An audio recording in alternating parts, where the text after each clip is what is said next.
மொபைல்ல YouTube open பண்றீங்க, லேப்டாப்ல கூகுள் சர்ச் பண்றீங்க, உங்க டிவைஸ்க்கு இன்டர்நெட்ல ஒரு அட்ரஸ் இருக்குன்னு உங்களுக்கு தெரியுமா? அதுதான் IP address. Computer network episode 6.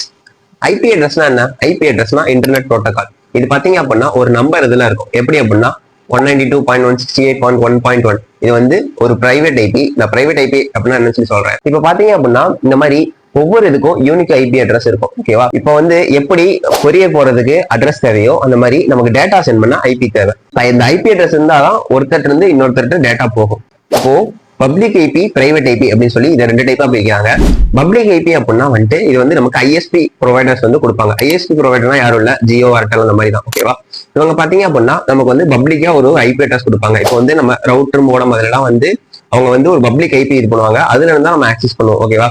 Private IP அப்படின்னா இப்போ வந்து அந்த ரவுட்டருக்கு வந்து ஒரு ஐபி அட்ரஸ் செட் பண்ணிப்போம்ல, இந்த ரவுட்டர் வந்து நம்ம கனெக்ட் பண்ணுவோம்ல, இந்த டிவைசஸ்லாம் லேப்டாப், பிசி, மொபைல் அந்த மாதிரிலாம் இருக்கும்ல, அதுல எல்லாமே வந்துட்டு கனெக்ட் பண்ணி அந்த ரவுட்டர் வந்து நம்ம மொபைலுக்குலாம் வந்து ஐபி அட்ரஸ் அசைன் பண்ணும். அதுதான் வந்து நம்ம பிரைவேட் ஐபின்னு சொல்லுவோம். ஓகேவா? இது பாத்தீங்க அப்படின்னா நான் டிஸ்பிளே பண்ற பாருங்க, இது வந்து பப்ளிக் ஐபி, இது வந்து பிரைவேட் ஐபி. ஐ ஹோப் இந்த வீடியோ உங்களுக்கு புரிஞ்சிருக்கும் நம்புறேன். நெக்ஸ்ட் வீடியோல IPv4, IPv6 பத்தி பார்க்கலாம். இந்த மாதிரி யூஸ்ஃபுல்லான இன்ஃபர்மேஷனுக்கு நம்ம சேனலை மறக்காம சப்ஸ்கிரைப் பண்ணிக்கோங்க.